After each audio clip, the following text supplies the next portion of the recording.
자동차 부품 회사인 센트럴 모텍 22년 상반기 실적을 스루프트 회계로 분석을 해서 진행을 하도록 하겠습니다.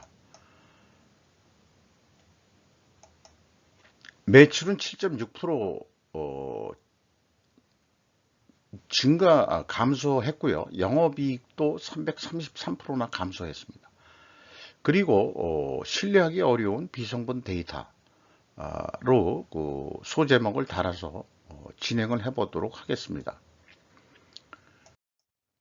센트럴 모텍에 대한 그 관련 기사가 7월 중에 좀 나왔었는데, 센트럴 모텍이 그 GM에서 전기차에 45소 투자한다는 거에 힘을 입어가지고 알루미늄 컨트롤 암을 특허 비슷하게 생산하는 공급을 하게 돼서 강세다, 이렇게 이제 소개가 나왔고요. 유사하게 센트럴 모텍이 테슬라 사이버트럭 양산 준비 착수에 따라서 알루미늄 컨트롤암 독점 공급이 부각이 돼서 주가가 올라가고 있다는 것으로 그 뉴스가 좀 보도가 된 게 있습니다. 그런데 상황은 어떠냐 그러면은 주가는 현재 17,200원으로서 2021년 말보다 무려 5,300원이 떨어졌습니다. 장부 가격 대비 153%로 떨어졌습니다. 무려 76%가 하락을 했습니다. 주주는 강태룡 씨가 33.99%, 34% 선을 가지고 있고요. 정익규 씨가 14.63%를 가지고 있습니다.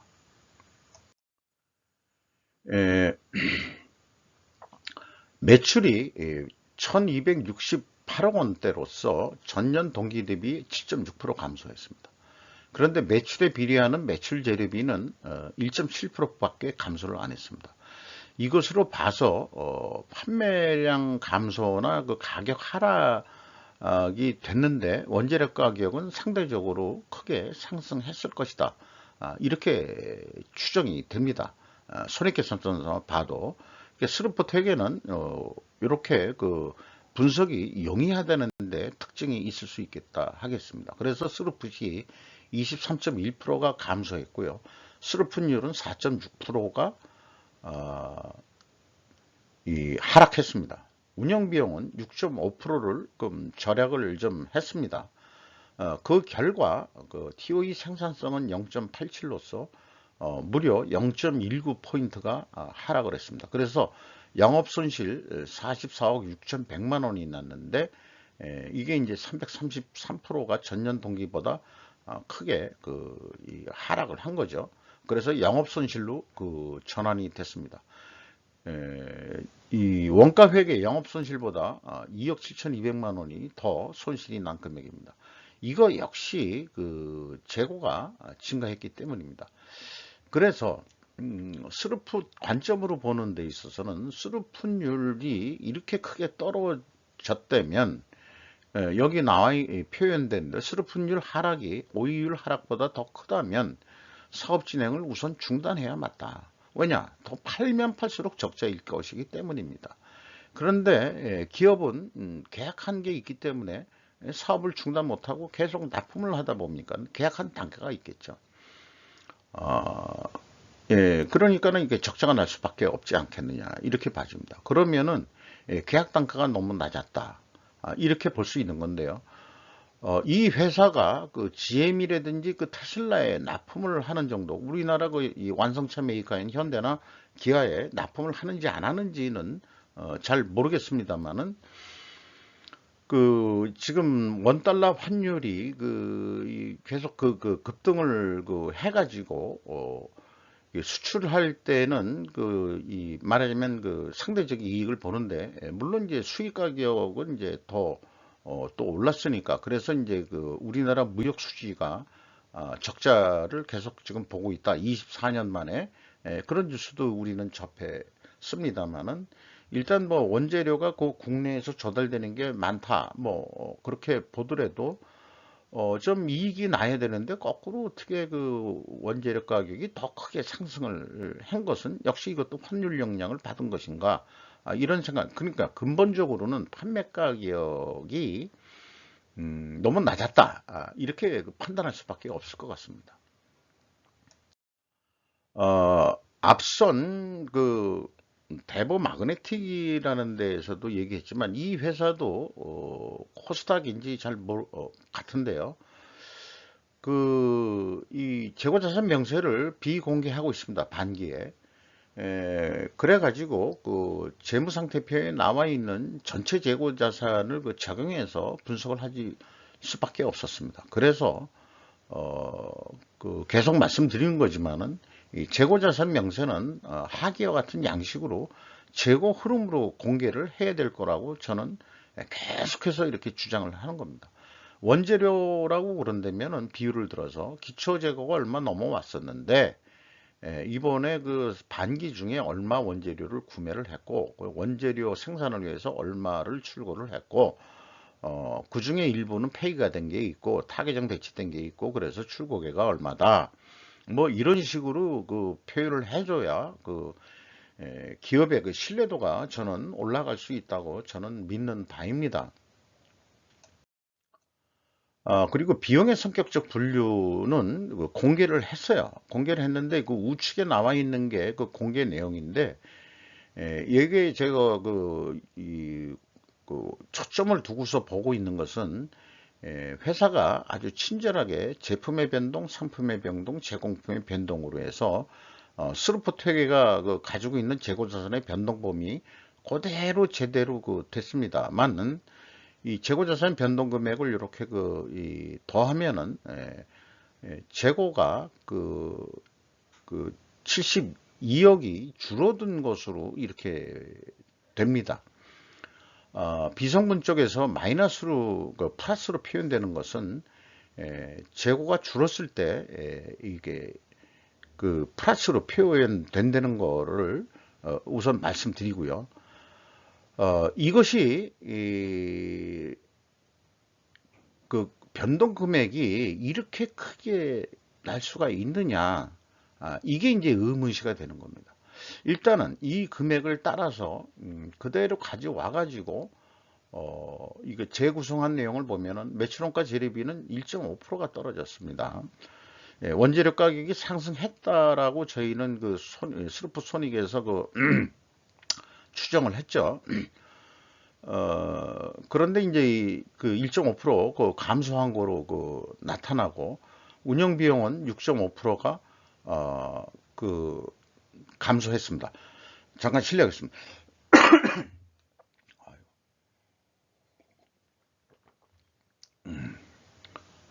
그리고 가공 비율은 1.5%가 하락했습니다. 이것을 보면은 공정이 크게 변동이 없는 한 원재료 가격이 더 상승했다.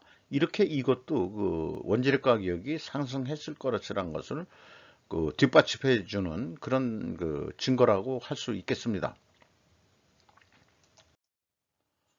PQ 총제조 비용의 차이가 그래서 이거는 이제 원가 회계 비성분 기준으로 해서는 이제 이 1147억 원인데 이 총제조 비용 스루프 쪽에서 역산해 가지고 나온 이 제조 비용은 더 많습니다. 그래서 차이가 86억 원이 차이 나는데 이것은 이제 전체 재고자산을 적용할 수밖에 없으니까 이렇게 된 겁니다. 그러니까 요것이 이게 이 회계가 투명하다 그러면은 비가공비 배부 재고자산, 즉 원재료, 뭐 저장품, 미착품 이런 것들의 증감액이어야 될 것입니다. 근데 그걸 한번 확인해 볼 방법이 없다는 게 문제죠. 그리고 인건비를 보면은 36억이 집행이 됐는데 전년 동기는 43억인데 이게 16.9%나 감소를 했어요. 그리고 직원 수는 거꾸로 또 증가를 8명이 증가했습니다. 148명이면은 그렇게 이제 많은 수치가 아니죠. 자동차 부품을 만드는 회사로서 좀 소규모 기업이라고 보는데 인당 평균 임금이 2,430만 원입니다. 그러면 연말에 5천만 원도 아직 안 된다는 얘기거든요. 근데 전년도에는 이거 6천만 원이 넘었습니다. 1,000만 원가량이 이제 연봉이 하락하게 되는 건데, 이렇게 21%나 그 1인당 평균 임금이 이렇게 깎일 수가 있느냐? 그러면은 야, 아무래도 올해 그 영업 손실이 날 것 같아라는 게 이제 그 사람들도 또 뭐 나름 전문가들이니까 월급을 깎았다? 판매도 안 됐다? 그러면은 이게 본봉이 깎였다기보다는 아마 잔업이라든지 뭐 이런 것들을 안 함으로 인해 가지고 그 본봉이 실수령액이 내려갔다. 이렇게 해석할 수밖에 없지 않겠냐. 이렇게 생각됩니다. 근데 반대로 외주비는 25.6%나 증가를 했어요. 외주 처리한 게 많다 이런 얘기죠. 매출이 감소했는데도 그렇단 얘기예요. 그래서 그 재고자산 명세에도 제품 흐름을 얘기한다고 그러면은 제품을 할 경우에는 생산이 얼마 됐고, 그 다음에 출고가 얼마 됐다. 재고만 얘기할 게 아니고, 그렇게 얘기를 해야 이런 거하고 그 인과관계가 연결이 돼가지고, 생산을 많이 했으니까, 외주 가공도 늘었겠다. 아니면은, 생산이 줄었는데도 외주 가공 단가 자체가 크게 증가했다든지 뭐 이렇게 추정이 가능할 것입니다.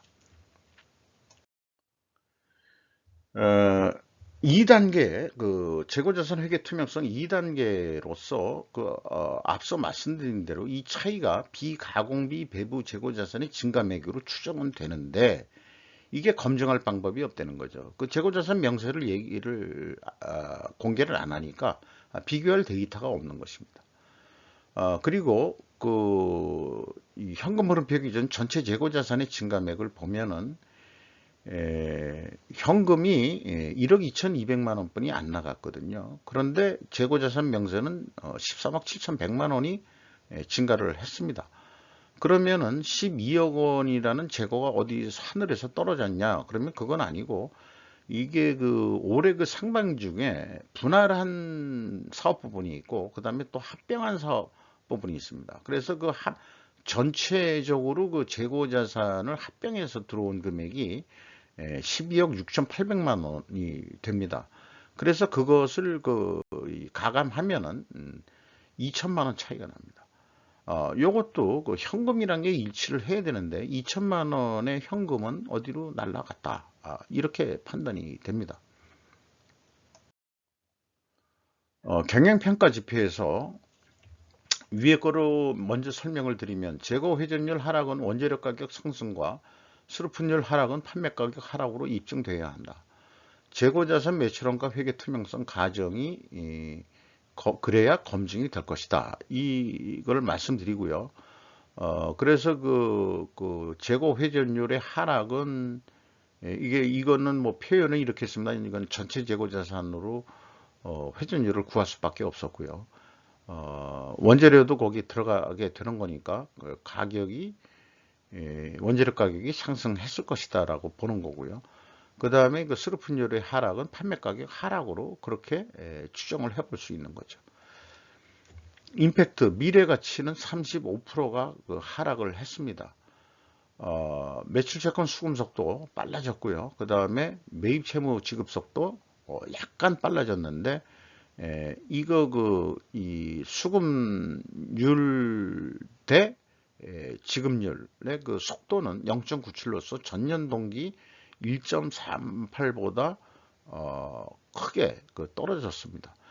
이거를 보면은 자금 사정이 악화됐다. 이렇게도 일단은 추정을 해볼 수 있겠어요. 그래서 회사는 그래도 원재료 가격 추이에 대해서 자세하게 공시를 했습니다. 보면은 전반적으로 그냥 이 원래 가중 평균할 수 있어야 되는데 우린 외부에서는 그런 데이터를 좀 보기가 어려우니까 그냥 단순 평균으로 해봤습니다. 12.3%가 원재료가 인상이 됐다. 그런데 판매 가격은 구동부품, 현가부품 이렇게 크게 두 가지로 나눠서 전체 매출액 나누기 그 다음에 구동부품 판매량으로 회사는 산출을 했다라고 소개를 하고 있습니다. 구동부품이 8.7% 가격이 하락했고요. 그 다음에 현가부품은 3.4%가 하락을 했습니다. 전년도에 현가부품은 33.1%나 크게 증가했었네요. 자, 그러면은 투명 가정은 어느 정도 입증이 된다. 이렇게 생각되지만은, 에, 재고자산, 매출원가 회계 투명성 1단계, 2단계, 3단계에서 보듯이, 재고자산의 변동 범위가, 그렇게 저는 신뢰감이 들어가지가 않습니다. 캐펙스, 자본적 지출은 404억 원의 자본적 투자가 있었습니다. 종속기업이 19.1%로 크게 증가했고요. 이 부분에는 종속기업에 대한 투자가 좀 크게 증가했다. 이렇게 볼 수 있고요. EAT 세후 현금 순이익은 35억 원대로서 전년 동기보다 4.2%나 크게 하락을 했습니다. 그 다음에 채권자한테 99억 원을 추가로 차입을 해가지고 이자부채 레버리지는 53.2%가 됐습니다. 50%가 넘으면은 경영권 방어가 어려운 선이죠. 그러니까 경영권 방어선이 무너졌다. 이렇게 볼 수 있겠습니다. 주주잉여 현금 흐름은 163억 원의 자본의 증가가 있었는데 이게 사업 결합, 그러니까 흡수 합병 때문에 자본이 증가한 그런 내용이 되겠습니다. 최종 286억 원의 현금을 잃었다.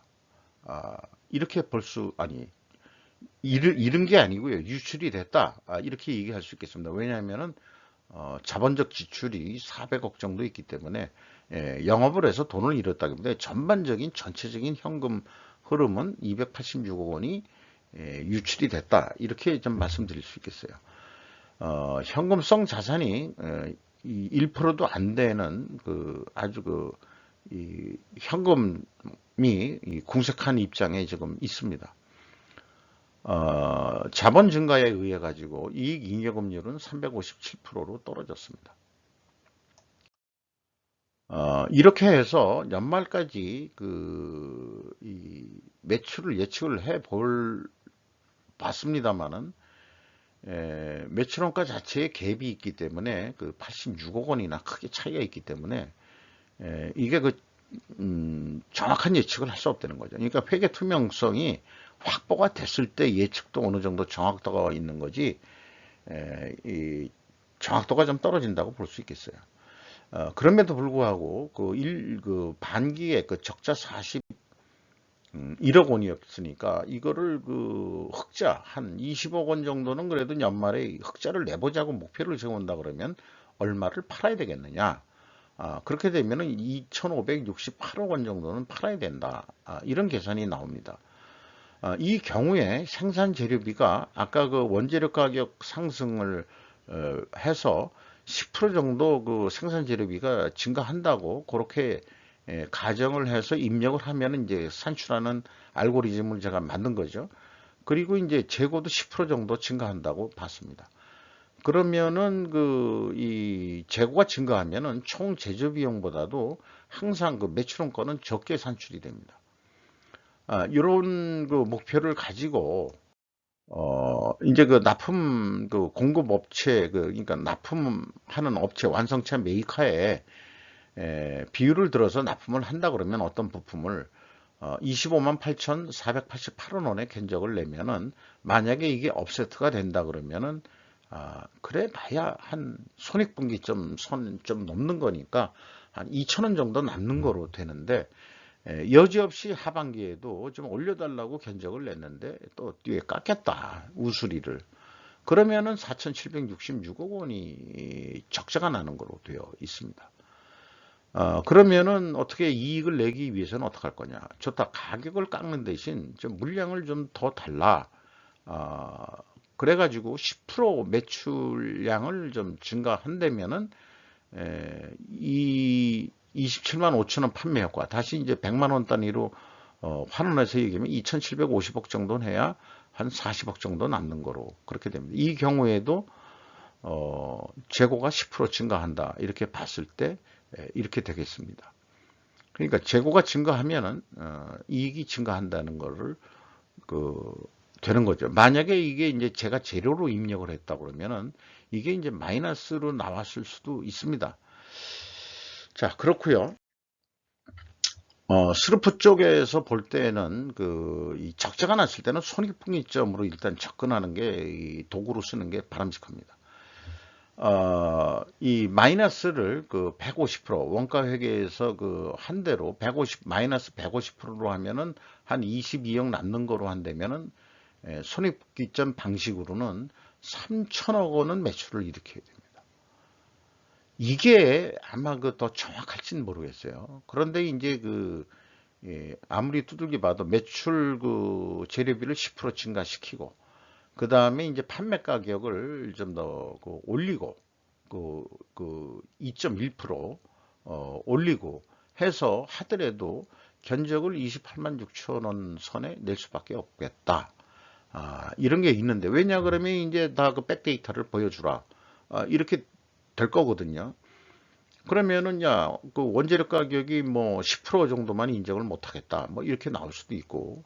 그다음에 운영 비용이 당신네들도 좀 낭비적인 요소가 있지 않겠냐. 뭐 이래 가지고 이렇게 제안을 갖다가 했어도 좋다. 그래서 이번 거는 좀 인정하고 전번에 적자를 봤더니 이 28만 5천 원에 그럼 계약을 하자. 이렇게 됐을 때 그나마 2,964원 정도밖에 안 남는 거로 그렇게 됩니다. 그러면 이익을 더 내보자고 한다 그러면은, 결국은 판매량 증가인데 재고 회전율을 증가시키는 거죠. 그래서 6.7% 증분을 시키는데 성공을 한다 그러면은, 매출은 3,233억 원 정도는 해야 된다. 그래야 116원 정도, 116억 원 정도, 이익을 낼 수 있을 것이다. 그래서 원가 회계보다 더 높은 가격으로 계약이 이번 경우에는 돼야 됩니다. 근데 그게 과연 가능한 일일까라고 생각이 드는 거죠. 그래서 원가 회계에 의한 것은 그렇게 이쭉 데이터를 가지고 재고자산의 변동액이나 뭐 이런 거를 다 감안해서 나온 생산 재료비 뭐 이런 거의 실적의 10%를 또 업해서 계산한다 그래도 원가 회계는 적게 나오는데 이 경우는 인플레이션 시대인데도 불구하고 스루풋보다는 적은 금액으로 견적서를 낸다. 그게 잘못됐다는 거죠. 제 얘기는. 적어도 스루풋 쪽에 입장에서 계약이 28만 5천 원 정도로 계약을 했어야 되지 않겠느냐. 그러니까 실질적으로 2,850억 정도로 매출이 일어나야 된다. 그래서 더 노력을 해가지고 더 판매를 더 할 수가 있다면은 한 3천억 정도, 3,200억 정도 매출을 하면은 한 100억 수준의 이익이 될 것이다. 근데 이게 과연 가능한 건지 매출이 하락하는 입장에서 이렇게 그래도 나름대로는 장밋빛 연말 미래를 좀 예측하는 게임을 해봤습니다. 이상 마치도록 하겠습니다. 감사합니다.